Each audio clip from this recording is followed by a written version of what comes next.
Às vezes, dá um desespero. Vontade de jogar tudo pro alto. Aí eu rezo para Deus, me dá coragem para continuar os estudos.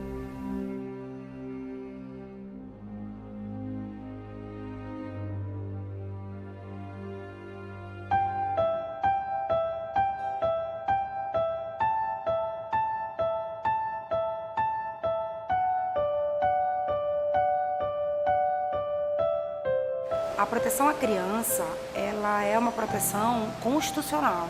Significa que a nossa lei maior, a lei de maior hierarquia no nosso país, prevê a proteção integral da criança e do adolescente. A Constituição prevê no artigo 227 que o Estado, a família, a sociedade, todos nós somos responsáveis por proporcionar à criança um desenvolvimento saudável, disponibilizar educação, lazer, saúde. Então a gente chama isso de proteção integral. A nossa lei maior protege a criança neste sentido. A criança, ela não pode trabalhar porque ela ainda não está apta para trabalhar. Ela não tem o corpo preparado para trabalhar, ela não tem a mente preparada para trabalhar. Então, quando ela é submetida a trabalho, ela sofre consequências drásticas no seu condicionamento físico, ela está mais propensa a acidente, ela sofre consequências drásticas no seu psicológico, na sua vida social, e isso causa problema a toda a sociedade, porque a criança de hoje é o adulto trabalhador de amanhã. Todo trabalho realizado por menor de 16 anos, que não seja na condição de aprendiz, é um trabalho infantil. Por mais que o ECA preveja que é criança, aquele com até 12 anos, para fins de trabalho, só pode trabalhar a partir dos 16, salvo na condição de aprendiz. Então, é uma legislação de proteção integral, exatamente para pensar em ter um mundo melhor amanhã. Não é comum, não é normal, a gente não pode ver o trabalho infantil como um trabalho normal, como aquela ideia de que a criança só pode ou roubar ou trabalhar, de que babá pode ser aquela menina, aquela adolescente que cuida de casa, que cuida de criança para ajudar. Isso está errado, isso é ilegal. A gente tem que acabar com essa ideia de que isso é normal. A gente tem que combater arduamente, porque a criança não tem só essas duas opções. A criança tem que estudar, a criança tem que brincar, a criança tem que ter toda essa proteção integral para que a nossa sociedade, para que esse adulto seja um adulto completo, socialmente, psicologicamente, integridade física, para que a gente consiga um país melhor daqui para frente.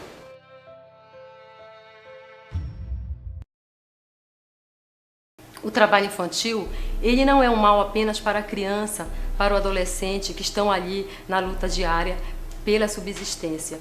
É preciso que a sociedade encare o problema como um problema seu. É preciso que cada indivíduo encare esse problema como um problema seu. Cada pontinho vermelho desse, cada cartão vermelho desse representa um município onde nós já chegamos com alguma ação de conscientização, com alguma ação efetiva, levando a ideia do pleno desenvolvimento às crianças e aos adolescentes. Enquanto Tribunal Regional do Trabalho da 8ª Região, enquanto a Associação dos Magistrados da 8ª Região, os juízes estão unidos nessa luta e desenvolvendo ações junto às escolas públicas, junto aos alunos de escolas públicas, junto às comunidades, e para que se chegue à erradicação desse problema, é preciso a congregação da sociedade, né, das famílias, da igreja, enfim, de todos juntos, somando esforços com o Estado, para que nós consigamos, em breve espaço de tempo, exterminar esse mal, que é um mal para toda a sociedade.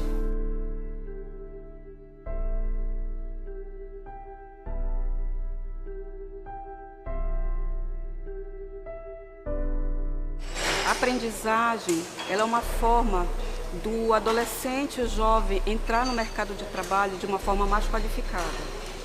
Então, ele vai ser, normalmente, a primeira experiência dele como empregado, e ele vai poder desenvolver todas as potencialidades deles para esse mundo do trabalho. Então, é um contrato de trabalho, É um contrato especial de trabalho, porque envolve exatamente essa parte do desenvolvimento da formação profissional. Então é um contrato de trabalho com carteira assinada, em que ele tem os direitos trabalhistas dele garantido durante o período da aprendizagem. A Auditoria Fiscal do Trabalho, ela tem como missão fiscalizar as empresas para cumprimento da lei de cotas de aprendizes. Então, ela está inserido dentro de um processo, dentro de uma rede de proteção a esses adolescentes.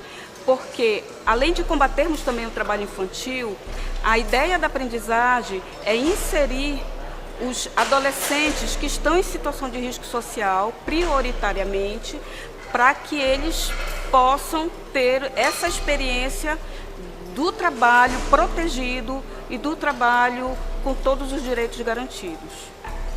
A forma do adolescente entrar no mercado de trabalho através da aprendizagem, pela legislação trabalhista, é através das empresas. As empresas que deveriam procurar os adolescentes para inserir na aprendizagem. Só que ao longo do tempo mudou essa sistemática. Então essas instituições, elas são cadastradas no Ministério do Trabalho e somente elas poderão ministrar aprendizagem. Ou os Serviços Nacionais de Aprendizagem, ou a Escola Técnica, ou essas instituições sem fins lucrativos que se cadastram no site do Ministério do Trabalho. Os adolescentes, para saberem quais são as instituições que podem ministrar aprendizagem, eles podem verificar no site do Ministério do Trabalho e, se tiverem dificuldades, podem procurar a Superintendência Regional do Trabalho, que lá nós temos a relação dessas instituições.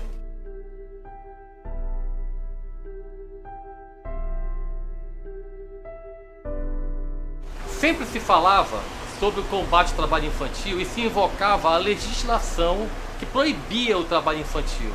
E uma das grandes questões que sempre eu tentei pontuar é que existem razões médicas que contraindicam o trabalho infantil. Quer dizer, o próprio organismo da criança ou adolescente não está preparado ainda para desenvolver determinadas atividades. Agora eu queria apresentar para vocês um dos astros, dentre os vários que nós vamos trabalhar, da nossa propaganda de combate ao trabalho infantil. Pepeto, por favor, Pepeto. Esse aqui é o Pepeto, ele tem 8 anos e é ator mirim.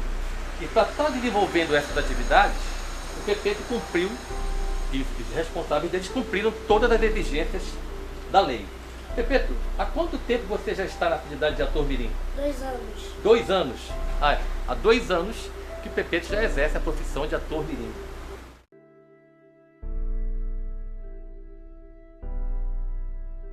Quando essa criança se submete a esforços físicos demasiados, há uma precoce transformação da cartilagem epifisária em osso.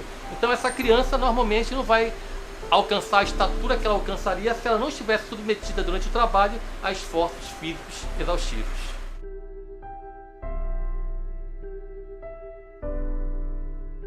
Um outro ponto é, por exemplo, quanto à capacidade pulmonar da criança. Como a criança ainda tem os pulmões pequenos, então a frequência de movimentos respiratórios que ela faz é maior que a do adulto. Então, ela respira mais rapidamente do que o adulto. E como ela respira mais rapidamente que o adulto, ela, quando submetida num ambiente em que há gases, em que há partículas em suspensão, ela vai se intoxicar, ela vai trazer para dentro dos seus pulmões partículas e gases numa concentração bem mais rápida do que o mesmo adulto exposto à mesma situação.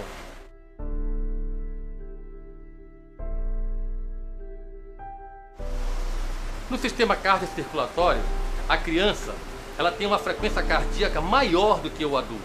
Quanto mais tenra, quanto mais jovem é a criança e o adolescente, maior a sua frequência cardíaca. Quando essa criança ou esse adolescente são submetidos a trabalhos exaustivos, a esforços extenuantes, o coração não é capaz mais, na frequência em que ele está batendo, de ser efetivo na alimentação, no fornecimento de sangue ao nosso organismo.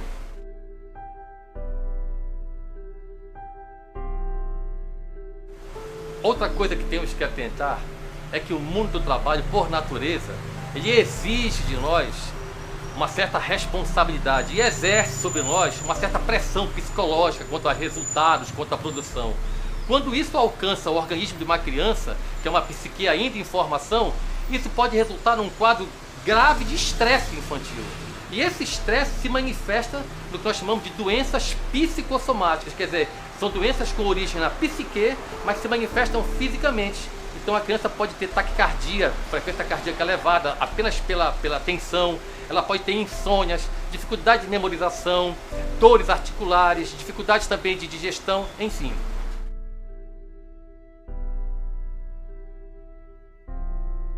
A criança, sendo um organismo em formação, dentro do metabolismo, ela está na fase que nós chamamos de fase anabólica. O que quer dizer isso? Quer dizer que o organismo da criança ou adolescente está retirando tudo o que necessita do ambiente, do alimento que lhe é fornecido para o seu desenvolvimento. Então, essa criança vai retirar de modo mais pronto, mais eficaz, inclusive aqueles elementos que não são necessários ao crescimento e são danosos ao crescimento. Por exemplo, se você pegar um ambiente contaminado por chumbo, enquanto o adulto ingerindo chumbo, ele vai reter só 5% do que ele ingerir de chumbo, a criança, como está na fase anabólica, ela vai reter 50% do que ela ingerir de chumbo. E isso vai causar na criança, por exemplo, uma patologia conhecida como encefalopatia satúrnica, que só acontece em crianças, é muito rara no adulto.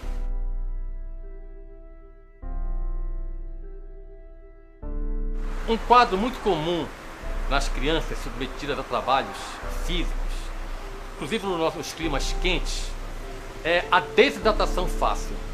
Isso porque o metabolismo da criança também ainda está em formação, então ela está consumindo energia, e consumir energia produz calor.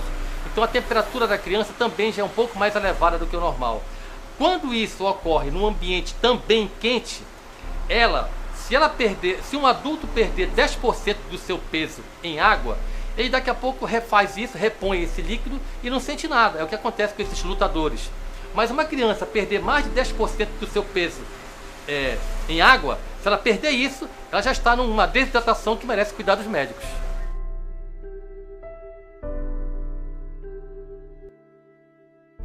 Em tratando da parte cutânea da criança e do adolescente, nós vamos ver por que tem a expressão pele de bebê, querendo dizer pele macia. É porque efetivamente, quanto mais jovem é o organismo da criança ou do adolescente, mais delicada é a sua cutis, a sua pele. Não existe ainda essa camada de queratina, essa camada que protege a pele a avulsões, a lesões. Então, quanto mais nova a criança, mais pobre dessa substância protetora na pele. E isso vai ocasionar o aparecimento de lesões, pequenos golpes, incisões, arranhões. E quando o trauma é constante, contínuo, repetitivo, vai aparecer aquelas queratinizações localizadas que nós chamamos vulgarmente de calos. Então uma criança vai apresentar calos nas mãos, por exemplo, se ela usa muitas vezes o martelo, a chave de fenda, para fazer exercícios, atividades com esses instrumentos.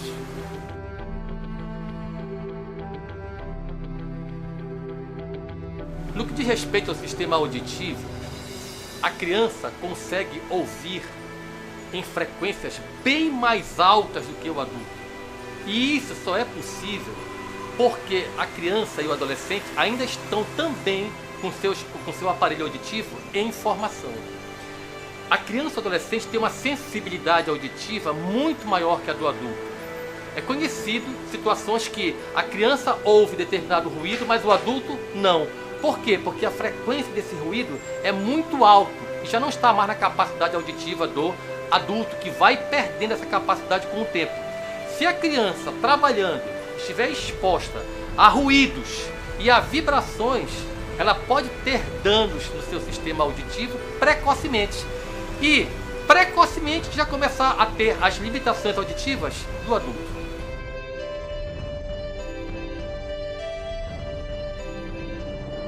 O trabalho infantil, a par de todos esses danos já expostos, traz o dano, talvez seja o maior deles, que é roubar da criança a possibilidade dela ser criança. A segunda perda ocorre em que, Se a criança cedo vai trabalhar, ela tem comprometida a sua qualificação. E com uma baixa qualificação profissional, os empregos que ela vai desenvolver ou que ela vai obter são sempre subempregos e mantém essa condição de pobreza. E por último, esse adulto que não consegue um emprego digno, que não consegue um emprego que requeira uma maior qualificação, vai ter na sua velhice muito pouca coisa a lhe amparar, quando agora ele precisa de cuidados.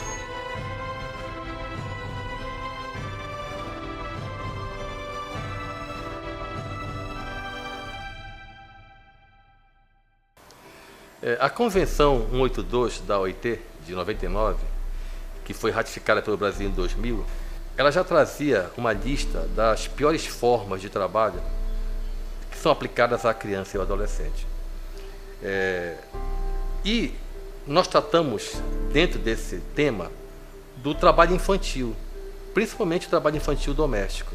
E quando nós tratamos desse tema, uma das questões que normalmente nos são colocadas são as questões de quais os trabalhos que são permitidos à criança, quando é que se configura o trabalho infantil, quando é que o pai ou a mãe estão explorando, sem que percebam, sem que tenham consciência disso, estão impondo aos seus filhos ou aos seus parentes o trabalho infantil, esse que é vedado por lei. Por exemplo, moramos eu e meu filho. Então, eu sou pai solteiro. Então, o meu filho, em casa, ele tem as suas atividades que são próprias dele. O Joel Teixeira Júnior, né? Filho, você pode dizer o que é que você faz quando você chega no colégio? O que é que você faz? A primeira coisa que eu faço é tomar banho, depois vou almoçar, fazer meu dever de casa e depois de estudar um pouco eu posso descer para brincar, mas antes eu tenho que arrumar meu quarto. Você pode descer para brincar sem ter arrumado o seu quarto? Não. Quando você acorda de manhã, quem é que arruma o seu quarto? Sou eu? Não, sou eu. Quando você suja alguma louça ali na cozinha, quem é que lava essa louça? Sou eu? Não, sou eu. Agora, quem é que lava a louça do almoço? É o senhor. É a Maria que eu digo. Mas, então, a louça do almoço, quem lava? Sou eu. A roupa de casa, sou eu. Mas quem é que vai deixar a sua roupa lá no cesto de roupa? Eu. Ele. Então, essa participação dele, ela é fundamental para criar na criança a consciência de que ela tem que participar também das atividades que são típicas de uma família, né? Ela tem que concorrer para isso, porque isso vai contribuir para a formação de um adulto mais pleno.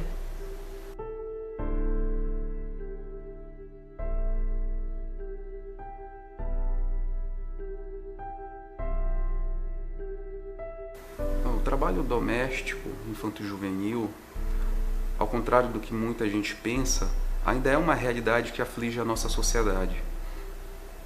Muitas crianças e adolescentes, elas vêm do interior para trabalhar nas casas, não apenas de pessoas de classe média, mas também de pessoas mais pobres, que se utilizam, né, do labor, principalmente de adolescentes, né, por questões de ordem econômica, né?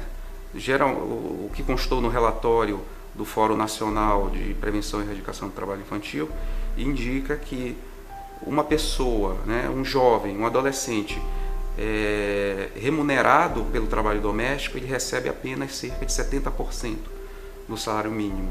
Nós tratamos o trabalho doméstico sob dois ângulos, né? O primeiro ângulo ele se direciona para a exploração de uma pessoa que é externa. Ela é externa ao ambiente familiar. O outro é a possibilidade do trabalho infantil ele se desenvolver através da exploração de um próprio membro daquela unidade familiar.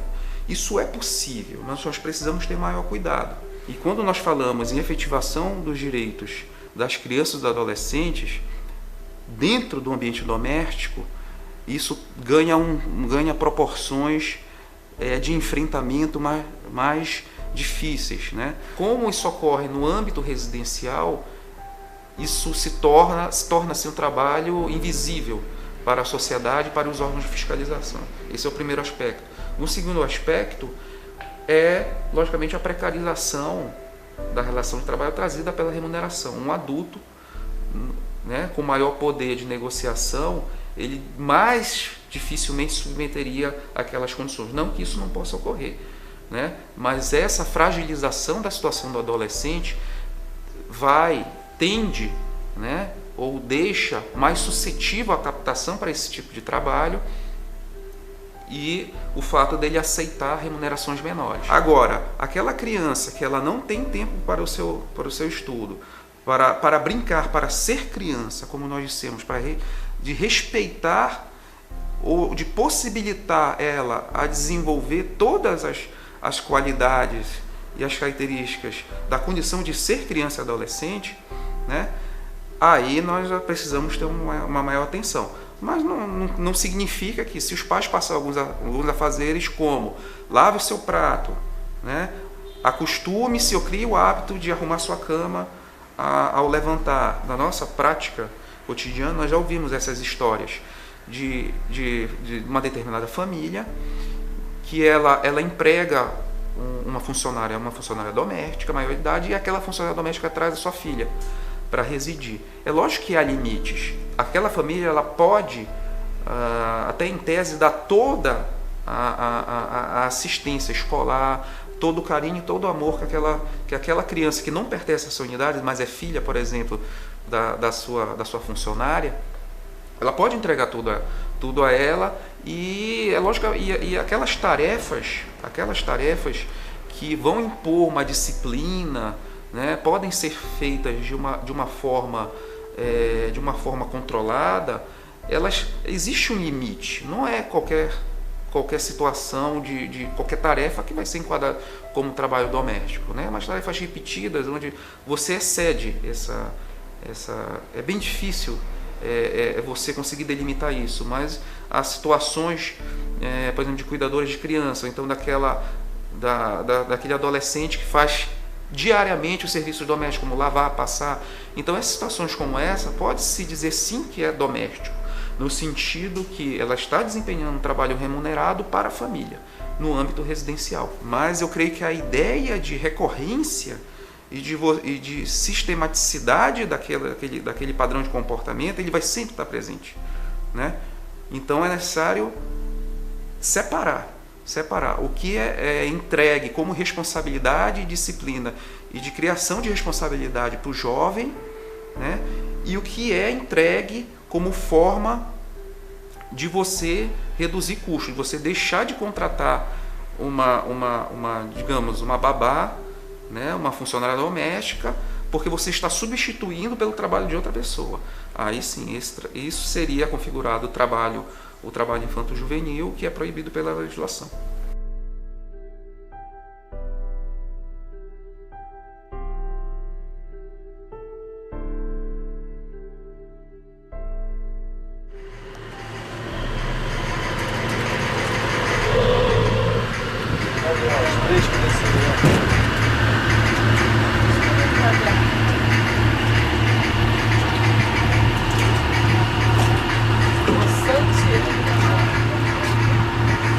Chegou a fumar o cara armado lá?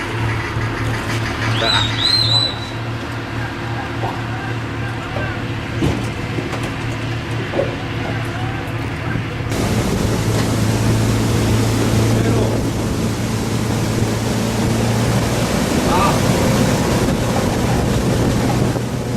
Tá lá o cara, a criança.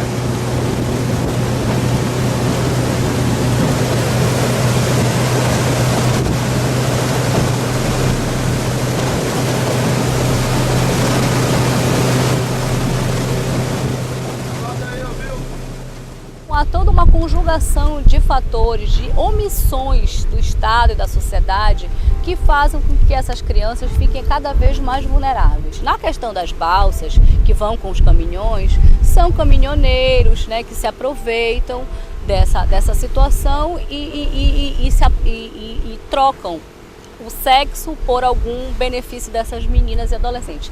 Nas cidades, a gente vê a violência sexual na condição do abuso sexual. E isso acontece também pela questão de poder, né? Aí sim que a gente tem que falar de uma cultura patriarcal, machista, em que o homem se aproveita da condição, entre aspas, frágil da mulher, da criança e da adolescente e acaba querendo extravasar suas frustrações, todas as suas revoltas, né, na questão sexual e se utilizando dessas crianças. Então é por isso que a gente diz que é o poder, né, esse poder, tanto o poder econômico quanto esse poder patriarcal que está arraigado na nossa sociedade, que acabam contribuindo para que essa região sofra de tão grave mazela. Tanto é importante lembrar isso, porque na região amazônica e logicamente na região do Marajó, há a lenda do boto. E o que é a lenda do boto? É dizer que aquela menina apareceu grávida e não tem pai, né? Não se sabe quem é o pai. E se sabe que isso advém do quê? Justamente dessa violação, dessa violência, desse abuso, em que são pessoas próximas a essa menina, o pai, ou o padrasto, um tio, até um irmão que se aproveitou dessa menina, e aí ela fica grávida e a família, para não dizer que foi um parente, diz que foi do boto. Então imagina uma sociedade que cresce com essa lenda, cultuando uma lenda que na verdade por trás é uma apologia à cultura do estupro e da violência contra a mulher.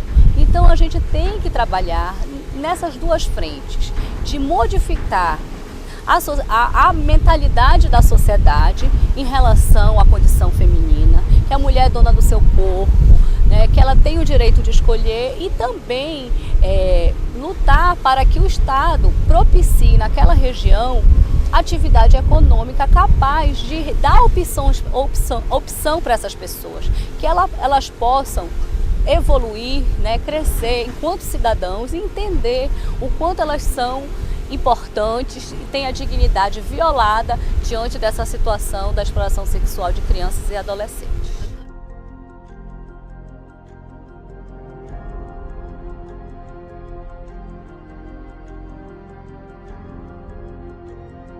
Muitas vezes se questiona o que fazer quando não tem onde deixar a criança e o pai ou a mãe precisa sair para trabalhar. Realmente existe aí um vácuo deixado pelo Estado que deveria fornecer, inclusive, creches públicas disponíveis e adequadas para que essas crianças tivessem esse local para ficar. A criança, ela não está preparada, seja fisicamente, seja psicologicamente, para trabalhar. A utilização de um instrumento de trabalho pela criança poderá trazer, inclusive, acidentes com maior facilidade do que para um adulto. A pressão do trabalho para o adulto muitas vezes é grande. Imagine você para a criança que ainda não desenvolveu adequadamente a sua parte psíquica, o que traria as consequências muito graves, seja de irritabilidade, estresse e até depressão, quem sabe levaria até o suicídio. A sociedade tem que se unir e dividir a responsabilidade para erradicar o trabalho infantil.